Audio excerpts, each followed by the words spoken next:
Hello, Culture Matters podcast. Boy, am I excited to introduce you to our guest. Before I do that, here's a quote just for this episode. People understand me so poorly that they don't even understand my complaint about them not understanding me. So, Soren Kierkegaard, the one and only. And today we have a special guest for you who's agreed to come back on the show, which I'm really grateful for. The one and only Jason Henderson. If you haven't heard him on the show, check out episode 157. It'll be a completely different conversation. But for over 30 years, he served our country. And today, with his advisory, consulting, leadership, coaching business, security business, he helps all sorts of individuals in and outside the corporate landscape with not only their lives, as far as goes to security, but also the security of their corporate cultures.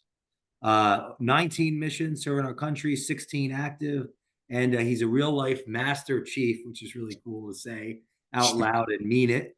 But an expert on leadership and culture. And thanks for coming back on the show. Yeah, thanks for having me. And thanks also for turning me on to Kierkegaard. I also really enjoy a lot of his writings.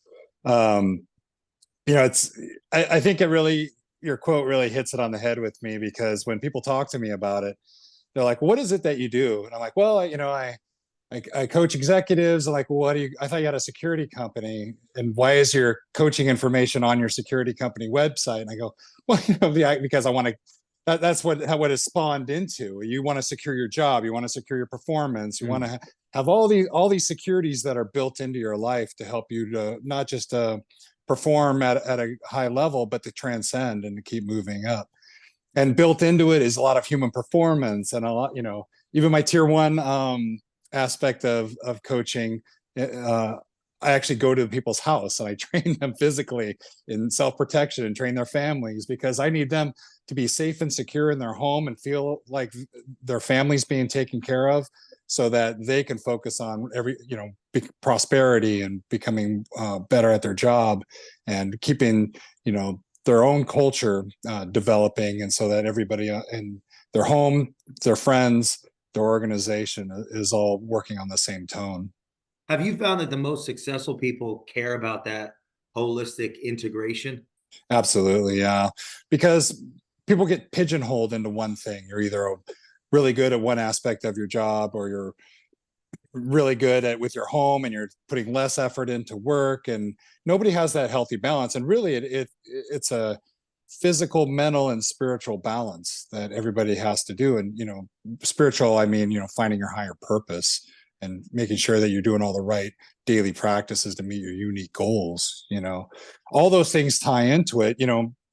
Just because I went to war 16 times doesn't mean I have a monopoly on post-traumatic stress. Anybody that has stress or any kind of trauma from their childhood or anything, that builds into their life. And so I help work with a lot of people on managing their stress and mitigating it, more importantly. And a lot of that's done, through building in that physical nature, or taking the mental breaks, in the recovery times, et cetera. So let's say we're going to start managing our stress. We're at the helm of an organization. It all comes back to us. We feel as though we're in a complete and utter overwhelm. There's no one to turn to. Where would you recommend us starting? Well, if I'm a head of an organization, the worst name for leadership style that I use a lot is called intrusive leadership. And it's intrusive is a terrible name. And people think, even if you Google it, it equates it to micromanaging, which I don't think is it at all. Look at your organization as your family, and help build that culture within your organization, so that you have open dialogue with everyone within your organization, for one, so you understand your own self-awareness and where your triggers and biases are, and then where your struggles are. And the more that you can understand your employees' cultural biases and personal biases, and where their strengths are, then you can work with everybody and lift everybody up at the same time. The whole rising tide concept. It was something I learned when I was first when I first retired from the military. I was doing some bodyguarding in Silicon Valley for some of the bigger companies, but also more of the families, the big tech families out there. And that was a culture they actually showed me, because they were always saying, hey, Hendo, let me show you like how to build your website or do this with your organization or whatever. And I was just like, what do you want? Like, what are you after? What are you trying to get from me? I'm like, that's not how it works out here. The way it works is we all help each other out. We all share our network. We all lift each other up, and we all improve and live happy, joyful lives. I think you can do that the same with almost any size organization when you get intrusively involved with everybody that you work with. So that's the culture that you actually experienced personally. That's the culture I experienced, and that was the most effective culture that I experienced. Is, even when I was a leader, I would write down when everybody's children's birthdays, spouse birthdays. I wanted them to come tell me. I always had an open door policy. They could come tell me, "Hey, my kid's got a ball game this weekend, or a play or something. I'd really like to go see it." And I'll manipulate our whole schedule around ensuring that they can go to it, or making sure that they're covered so that they can attend it.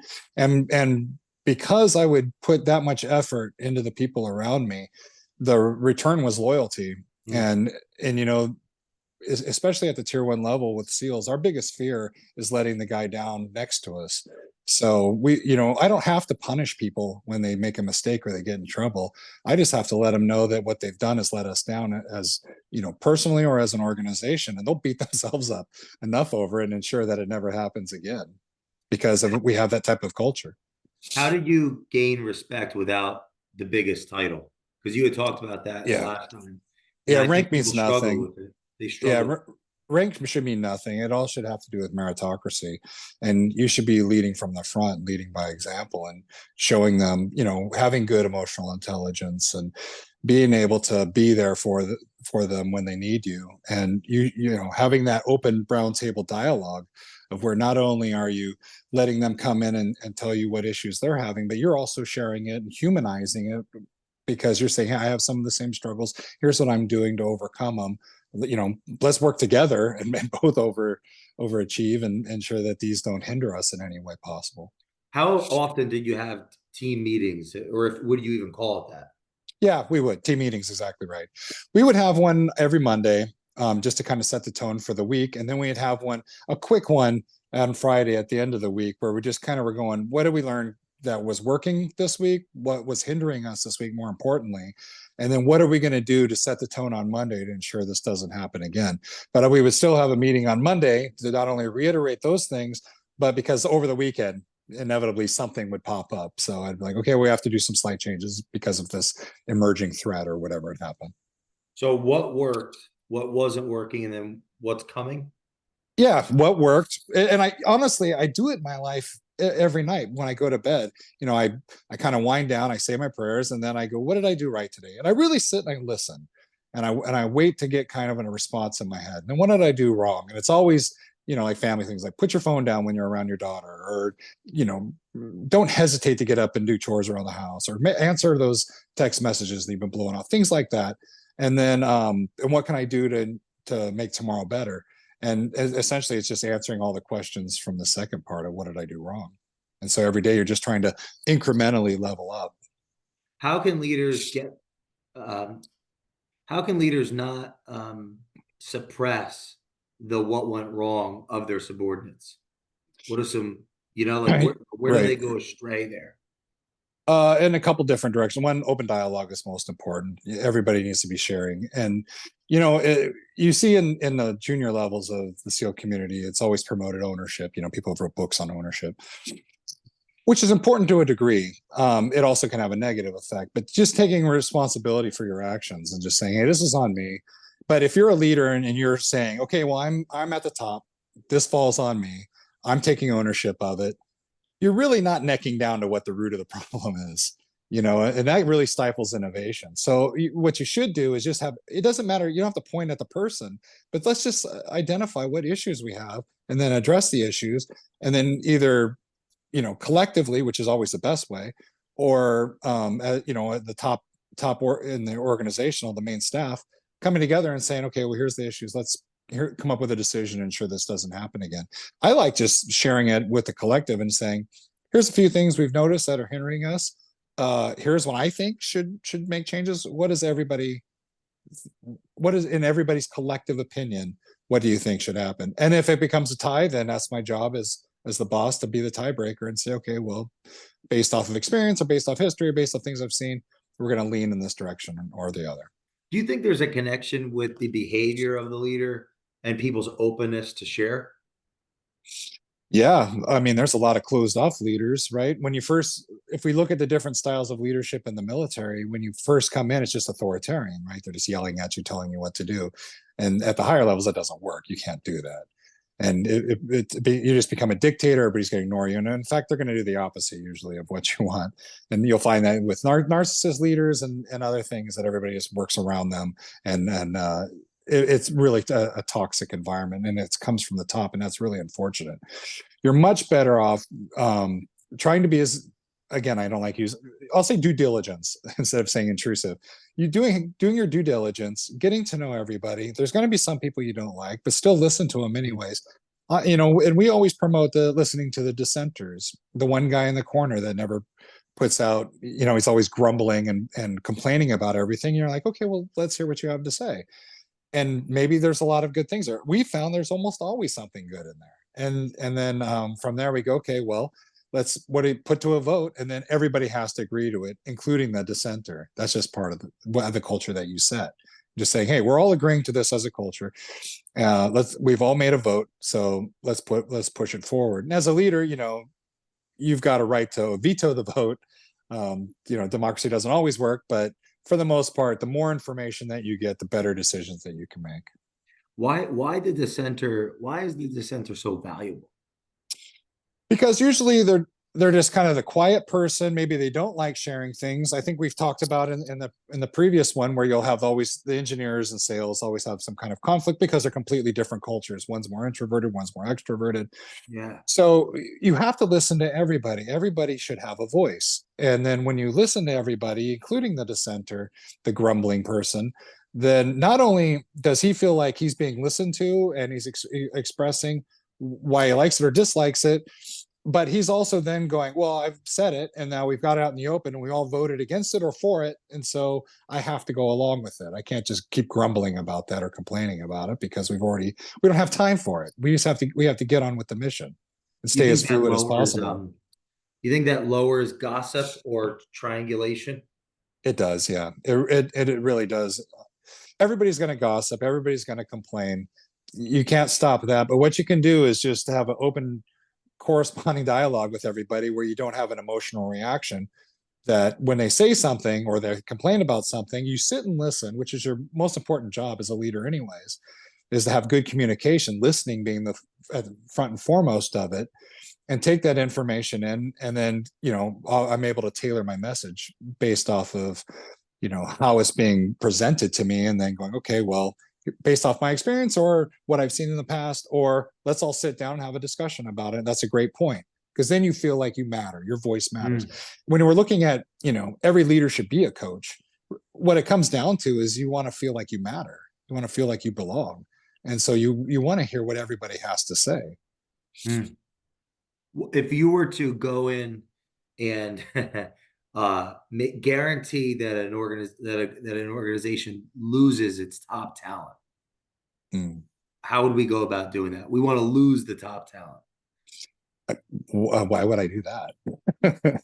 I'm thinking like the reason when I was listening. You mean promotion or no, like always invert, like when you were saying in the last episode, more like a thought. Well, I can yeah, go from like there. So you would go in a house. Let's say they get promoted or they leave or whatever. So the top talent departs, right?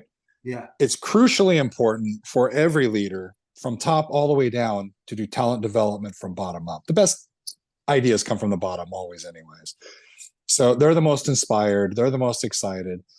The top talent, the top leaders are the ones that should go, oh yeah, I tried that and it crashed, and here's the reasons why. Or, yeah, thank you for bringing that up. We haven't heard that idea. Not only is it going to inspire the lower groups, but it's going to inspire the top echelon. There's nothing that inspires people at the top more than having a large group of enthusiastic minds coming together saying, hey, let's push things to the limit and see how far we can go, even if we occasionally crash. Coming out of Silicon Valley, having conversations with them, they'll have 100 projects going and just one iPhone comes out of it. You know what I mean? So put as much enthusiasm in it, listen to the junior guys, keep developing them, put them in as many different departments as they can be, because the more well-rounded they are when they work their way up to the top, one, they can do lateral transfers as they choose, and if just in case you're getting burned out in their department, but also as they move up, they're like, I've seen it all because I've been in every aspect of this job. That's what we do in the SEAL teams. The first job everybody does when they go to the tier 1 level is they become a breacher, right? It doesn't matter what rank you were in the regular teams. It doesn't matter how great you were at skydiving or shooting. Your job is breacher, because if we can't get into a building, nothing we do matters, right? So setting the culture that every single person, no matter who it is, can open up a door, open a wall, open a window to get in so we can rescue somebody or go after a terrorist is the most important aspect of our job. So everybody starts with that. And then from there, you go towards your interests. I always went towards my fears. For instance, I was afraid of skydiving. So, and still am. But I have 2,500 jumps now. I put 2,500? myself 2,500. Yeah. Like So I've been, 2,500. yeah. That's a lot. I went to every school I could go to. I went to tandem school, tandem master's school. I learned to, jump huge barrels. I did everything that I could in skydiving so that I would help mitigate this fear. Turns out I still am afraid of it. It doesn't matter. But what I did learn is how to harness my fear and turn it and weaponize it. So as I would move towards the bird, instead of like going into what normally people do when they hit that sympathetic nervous system, is that fight, flight, or more cases freeze, right? And just kind of freeze up and my mind shuts down. I would be highly attuned to all the safety mechanisms of the jump. So I'd be constantly visualizing, using imagery, setting these goals along the way on how to perform and become better at jumping. And when I would jump out of the plane, I was never complacent. I was fully in tune to everything that I was doing. I could calm myself down by breathing and using different breathing techniques to step back into that parasympathetic, even all that neurochemistry had kicked off. And once that's flowing through your system, if you can calm yourself a little bit, then you're weaponized. Then everything's in slow mo. Then you're in a full flow state. So that's when I'm at my safest, because I'm seeing everything, I'm feeling everything, I'm touching everything. I'm totally in tune with what's happening. I've never had, fortunately, a cutaway or any kind of a jumping incident. Most people that die from parachuting, it's because they become too confident and too complacent. Really? That's right. Too confident, too complacent. And we've almost lost more guys jumping than in war. If it wasn't for a couple of helo crashes, that probably would be the case. So that's a metaphor for leadership in some way? That's right. That's right. Too confident. That's right. So don't become overly confident. Work towards your fears. Really, it's what it is. Number one, develop your fears. Develop the areas where you're not great, because you want to turn all of your weaknesses into strengths, and you want to continue to have your strengths transcend up to a higher level. And that's where you'll hopefully be working in the areas of your strength, but are willing at any given moment to go to those areas that used to be your weaknesses that are your strength. There's a group of, I do a lot of improvised weapons and knife fight training and stuff. I did it when I was in the SEALs and still do. And one of the things that the guys there say is never use weak words. You have your strong side, which is mostly your right hand. Then you have your other strong side, which is usually your weak side. But if you're constantly using words like weak and bad and poor, you know what I mean, all these negatives, then it starts driving you where it snowballs in your mind to where, no, I can't do this because it's my weakness, or I'm afraid of this or whatever. It's much better just turn your weaknesses into strengths and then be as well balanced across the board as you can. What about the person in a position of authority who's unwilling to be the breacher again? Yeah. So it's hard to fire people at the top. So you just have to work on inspiring them. Here's an example. I spent a lot of time changing our community to be more proactive in combatives, right? I helped introduce the combatives program into the command I was at. And because their mindset was, well, if somebody tries to fight me, I'm just going to shoot them. And my mindset was, well, you don't really 100% know who that person is. It could just be a guy protecting his house. Our intel wasn't always the best. So sometimes you hit the wrong house. The more people that we capture, the more people I control, the more that information that they're going to give up, so that we're, if I just shoot them, that's case closed, and I got to start a whole like intelligence investigation thing, right? So I put a huge amount of effort into combatives and training guys and combatives. And older guys that were there were just like, I don't want to learn that stuff. I'm just going to stick with shooting if I get afraid, which is a real cowardly mindset. So what I did is I trained all the brand new guys. As soon as they came to the command, I would train the new guys and help get them as good at combatives as possible. And then when they were on target, because they knew the techniques and the tactics to wrap people up, if they saw that the older guys weren't doing it, essentially they would look at them like, hey, you're kind of obsolete, man. We don't just run around shooting people anymore. We put our hands on people. Wow. We control them. We use a little bit of dignity. We de-escalate force as necessary. And the older guys started coming back around to me and saying, hey, can you come in the privately and just show me some of these techniques, because I don't want to be obsolete. I want to make sure that I can turn this weaknesses into the strength. So that's where you saw it a lot. So find ways to inspire them, even if it just means build the bottom up to where the top that's inflexible or unwilling to learn almost becomes obsolete, and just be prepared to replace them then. What are some of the problems you're seeing in corporate cultures today that you've observed? Age-old things. Communication's the biggest one. People don't have a lot of clarity. They're afraid to talk to one another. People aren't using good active listening. A lot of people aren't being authentic. Being true to yourself and being true to who you are. And you know what? A big one is people don't seem to have a true understanding of what their mission statement is. What's the strategic aspect of their corporation? And every time I sit down and I talk to them, I'm like, can anybody recite what their mission statement is? And no, everybody's like, no, my job's just, I do accounting, or I do this, or I do that aspect of it. I'm like, that's the most important thing.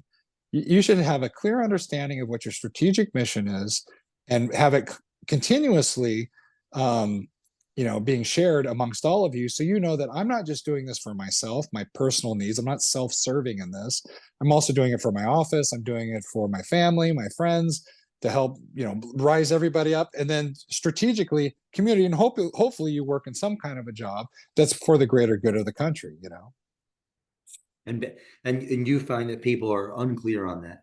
A lot of them are unclear on that, and I think a lot of it comes from the top down. Maybe they'll just be like, well, here's what we do. We do, environmental safety or something.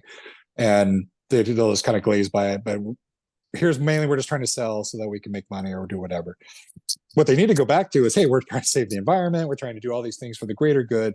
So it's an important role. So people, especially at the junior levels, feel like what they do matters. They feel like when they come to work, not only what they say matters, but what they do matters. So they can come walk around with some pride and, go home and be like, hey, this is what I do. I proudly am saying, this is what my job is, and I'm working hard towards it, and it's helping my family improve, and hopefully my children will be even better than me, which is all of our goals. Do you think that helps people problem solve better, think on their feet, if they are tapped into why?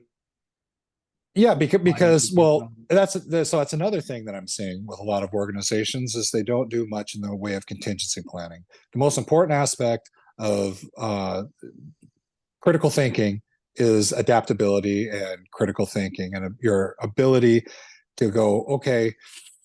For instance, I sat with a group a week ago and I said, what are you guys going to do? We have an election year coming up. If you have any remembrance of 3 years ago, the last election, it was a bit of a, shit show. Sorry for cussing. There was riots, there was COVID. What are you going to do if COVID appears? Probably will. There'll probably be some kind of a new pandemic that appears in the next couple of months. And how is it going to affect your supply chain? How is it going to affect your ability to lead remotely again? And what did you learn from last time, and what are you doing to develop to ensure that you're better this time? And across the board, they're just living in the now. They're like, they're like, well, you think there's going to be another pandemic? I'm like, yeah. I'm already hearing messages, little words of it coming from Canada and from South America, that there's some new viruses coming up. So, and of course, everything gets spun up in the election year by the media. So you just never know. So everybody should be constantly contingency planning, red selling. By red selling, I mean, take a look at how you would crush your own company. Every department should look at, how would I destroy this company financially, through sales, whatever. What can be done that can take over the company, and what happens if we lose people, and where are we going to fill the body pool, or what happens in one of the organizations I work with, how are they going to, they're growing so quickly so fast, how are they going to maintain the culture, which is, that's a hard one. So contingency planning, I would say, is, and communication are the two biggest things I see across the board with all organizations that are they're kind of failing in those areas. What about rituals? What relevancy did ritual have to play in the culture that you were a part of, like when you were serving? Like, I guess, ceremonial. Was there a lot of that, or? Not at the organization I was at. You'll see it in the rest of the military. They'll do it for accolades and stuff. We're one of the rare commands that thrive off of negative feedback, right? So Wow. I don't want rewards. Don't tell me what I'm doing good. Tell me what I'm not doing good. Tell me how I can improve. Tell me what's not working in our organization. And we're constantly adapting and evolving that way. There's no question that we're one of the best organizations in the world at adapting. Our momentum is constantly maintained. There's no red tape or bureaucracy or anything that shuts us down. It would drive me almost near to madness, to be quite honest with you, if I had a clear mission, but somebody said, "Hey, we can't do it, and here's the reason why." And I just like start pulling my hair out and like, "Oh, well, let me show you exactly how we're going to get this done." And I would just constantly problem solving and critical thinking and being like water and staying as fluid as possible so that we can maintain the momentum. So by all means, we're going to get it accomplished. How many members of that organization are there? Shooters, there's about right around 300, I would say. Wow, in the whole world. Yeah, in the whole world, yeah. But there's the Army also has a pseudo comparable, slightly lesser organization. They're a competitor, but they don't go in the water. They only go in one. But they're good guys. They and they're a little bit larger, but not by much. There's a healthy competition. Yeah, we have a very healthy competition. It wasn't as healthy in the 90s. In the 90s, they were by far the superior force. The reason they were the superior force, if you look at how the Army is, it's infantry is the baseline, the foundation, and then at the very pinnacle is their tier 1 organization, right? In the Navy, it's opposite. We're all ships and aircraft and things like that. And somewhere hidden away in a pocket in a closet is the SEAL team, is much less the tier 1 SEAL team. So from a budget standpoint, they were far ahead of us because they had a much larger budget. They had better equipment, better training. We were just a lot tougher, and because we were kind of the bad children, when we would go in head to head, we would make do with what we have and adapt. And anytime something negative would pop up, we were much better at skirting through it and keeping ourselves ahead. And I tapped into that a little bit in the last podcast, just the whole "if you're not cheating, you're not trying" type of thing, which is just has to do with adaptability.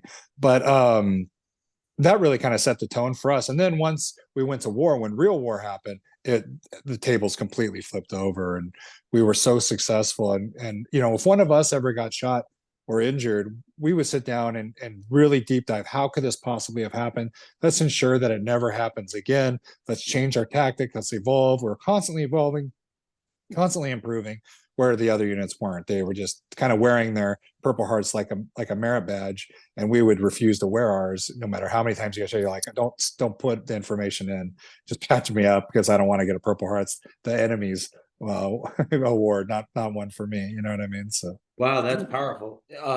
But essentially the job description comes with, help me out here, solving unreconcilable conflicts, essentially, or I'm thinking like it's such a minority group of people that are going to solve to problems no one can solve to.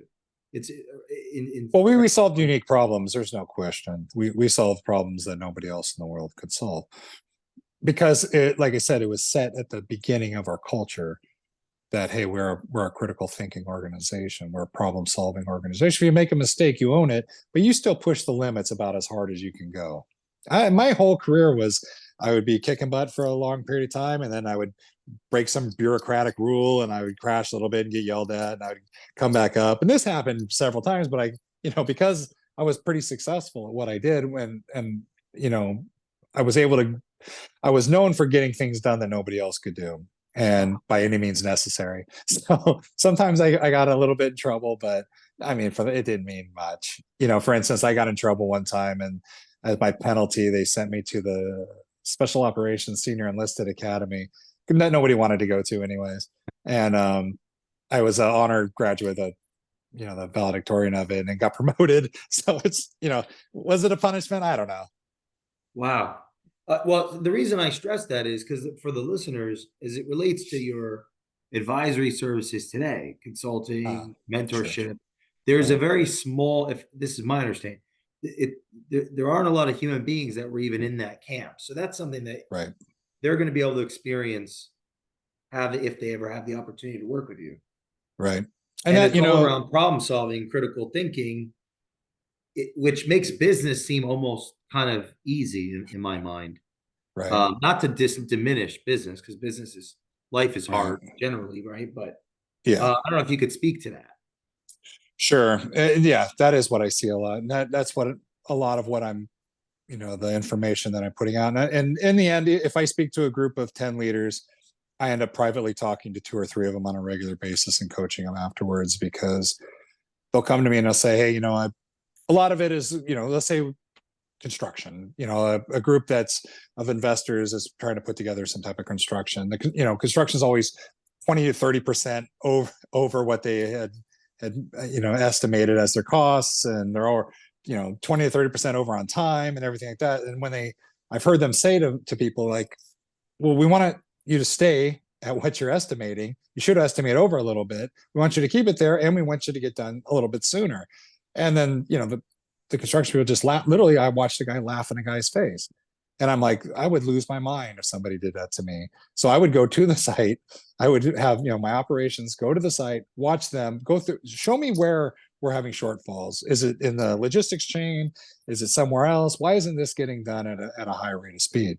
And then I would just keep pushing them and pushing them. When I was trying to get paperwork ran through, you'd send off the email with all the paperwork, and then I would give it a couple days, and I would keep checking and calling them, and then I would just go to their office. If I have to fly to their country, it doesn't matter. I'll go and I'll sit on their desk until it's done, and then I'll walk it back. It's going to be done in a much more timelier manner than everybody just waiting and being like, "Oh, I'll get it to you. Don't worry." Because nobody has accountability if you don't hold them to the fire a little bit. If things, same like if something had to get shipped, or like, well, we can't get it to you for another 2 weeks, I would just drive there and get it done. I need it tomorrow. I don't need it in 2 weeks. I'm trying to get a mission accomplished. I'm trying to get things moving. And those little incremental things, and the more I did it, the more all the guys around me did it, and the more we are more effective at getting our mission accomplished, regardless of bureaucracy. How important do you think the sense of urgency combats the inherent bureaucracy with success that comes with success? Yeah, you should give yourself a realistic timeline, but make sure that you're meeting those timelines. Everything should be measured that you do. That's one of the other things that I've seen with organization is incentivizing. For, let's say in sales, they'll have somebody, they'll go, okay, well, we want to incentivize the sales guys that are traveling so much. And I go, what is their output? What are they selling? How can you show me some measurables on how much more money they're making by the more they travel? And they really couldn't. And one of the things that I had noticed is that 5 or 6 single guys can go every other day and travel and accomplish the same thing as one married guy does in a weekend, because he's like, I have a sense of urgency. I have to get this done. I'm going to travel there. I'm going to work 24/7 to get all this work done because I want to be back with my family. But why is the guy who is traveling more and getting less done getting incentivized more with travel? So everything should be incentivized based off of measurements. Show me what you're doing. Show me how effective it is that you're doing. And then I'm going to incentivize you because of it, because you're making all of us wealthier, better organized. You're pushing our mission forward. You're pushing our mission statement forward. All of our goals are being met. If you're doing that, then yeah, those people should be incentivized. Are you doing events now? I'm just doing small leadership ones. I'm not a motivational speaker. I can be, but I don't want to be. I don't want to talk to large auditoriums of people and, pretend to inspire them. I want to sit down and, listen to honest issues and help Mm. them problem solve those issues and to become more effective. I'll go in and I'll help with audit. I'll help with, it's even with all the way down to the family office, with some of my wealthier clients. They're like, hey, we think things are getting taken or we're losing money here and there. I'll go and audit them and I'll find out everything that's going on within their organization. When you say audit, is that you're observing to figure out what are I the observe, I interview, I look through what is their measurables, where is their accounting. I'm making sure that I have a third party to triple check everything to make sure that it's all legal, or if there's things missing. And every organization should really do that anyways. Like I said, every organization should red sell their own organization. They should get outside people to come in and take a look at it and audit their organization to make sure that everything's running at a maximum. and the observing, interviewing, accounting, looking through it all, the value is what? The value is if I can find any shortfalls and we can lean them out and remove them. The main idea, I see that a lot with family offices. I'll see where there's a lot of slacking. I'll see where people are just going through the motions. I'll see where things are being cleaned or money's being hidden or misappropriated, which is majority of the case. Money's being misappropriated and where it's going. And, I'll investigate all of that. Now, this sounds like something that someone that was insecure leadership, they wouldn't want. Yeah. I mean, if you're fully secure in what you're doing, then you shouldn't need me. Right. But there's got to be some, well, let me say this. Being a secure leader, when I look at myself when I was a leader, I felt very secure in what I was doing, and I wasn't afraid to get outside information. I wasn't the more collective information that I can receive, the better decision making that I can be as a leader. So being regularly audited, having regular what are they called? Evaluations. Having regular evaluations. A lot of organizations have an annual organization. Or an annual evaluation. It's completely useless. You should at least have quarterly ones. You should have biannual rankings, and you should be working on leadership and leverage and results, but everything measurable. Quarterly. What do you mean by that? I say quarterly. Sorry, as opposed to annually. Annually, yeah. You should be doing it about every 3 or 4 months. You should be having some type of an evaluation, letting everybody know how they're doing, having them all tell you how you're doing, bringing in an outside auditor to take a look at it, maybe biannually, and seeing how the organization is flowing and if it's improving or not. Taking a look at measurables. You should constantly be looking at measurables all the time. Every leader, all the way down the board, should be looking at measurables and then developing their talent based off of the measurables. Yeah, I agree. And in the absence of that is what? Entitlement. Yeah. And stagnation, right? Stagnation, going through the motions. There's not going to be any innovation. There's not going to be, if people are just don't like their job, they don't like what they're doing, they don't like the people they work for, they're just going to go through the motions until it's over, until they die, essentially. They retire and then vanish, and nobody's being lifted up, nobody's improving, the organization isn't improving. I couldn't imagine working in that type of environment myself. I would definitely do it until I felt I was stable enough to go and follow whatever path my dream was. It makes me think that the clientele is going to be a secure person, but aware that that business is inherently insecure or not fixed, malleable, and you need to constantly have those. Everyone from the top down is infallible. Everybody's going to make mistakes. Human error is where you're going to find the most issues. So having somebody come in, you triple checking everything at the lowest level all the way to the highest level, starting with yourself and then going outwards, and then going to your peers, going to an auditor or whatever to come in and take a look and say, hey, how are we doing? How are we looking? And as an auditor, I like to kind of embed for a period of time into a culture, because everybody's going to put on a face. for the first couple times you're there. And even if I can just watch their cameras or whatever, I want to listen in. I want to hear what's going on in their meetings. I want to be linked into the Zoom, things like that, because I want to know culturally what's happening there. Are they all communicating? Are they all working together? Are they adapting? Are they looking for their shortfalls? Are they developing? These are all things that, that's all the information that you want to do to keep developing and improving. Hmm. I'm reminded of have you ever seen John Wick? Yeah, of course. Yeah, they sent that person to see, I thought it was an auditor, to see if the institution was running the way it was supposed to be running. Yeah, I don't know maybe. which movie that is. Yeah, yeah. So because John Wick had the big overseers. Yeah, I don't know if it's an aura auditor or something. Yeah. Yeah, yeah. Yeah.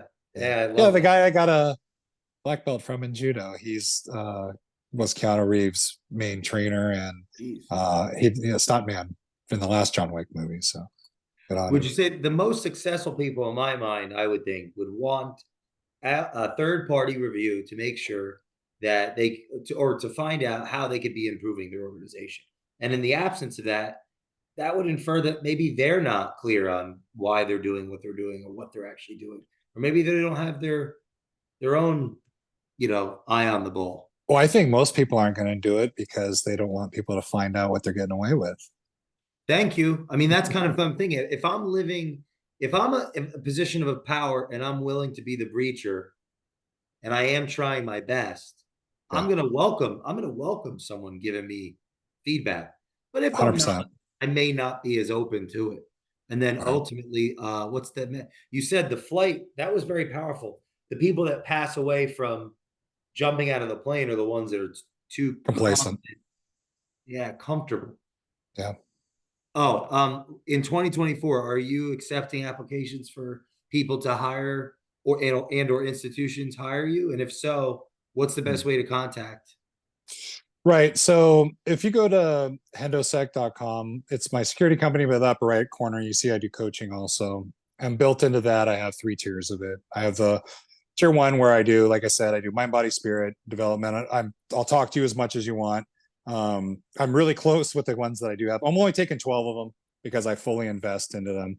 And I go to their homes. Like I said, every 3 months I go to their home traditionally, but I tend to go more than that even because I get along with them and no extra cost. I'll come out there and train their families and spend time with them, sit down, have these type of discussions on what's going right and wrong on all aspects of their life on a personal level. My tier two is more, it's still mind, body, spirit, but it's just me kind of coaching for a couple hours a month. And then I have a tier three that I'll take a lot of tier three guys because those are just one offs. Just every now and then you can give me a call and we'll talk about what's going on with your organization. But the tier two and tier one, I'm only taking 12 people in each. For our listeners, what what disqualifies someone immediately? Oh, yeah. If I would say if the person is a narcissist, don't call me. If you're not an open person or open to ideas or willing to adapt and change and constantly do self-assessment and organizational assessment so that you can grow, don't call me. There's other groups you can work with. I'm not it. I'll can you. I won't. If after 2 calls I don't like you, I'll breach your contract. You know what I mean? Because I don't want to do it. But for those that are fully committed to it, man, I'm in it for the long haul, and I'll stick with you and become an important part of your life, which is what's happened at this point. Is I've become really tight with them. Lately, also through my security company, I've been training a lot of families.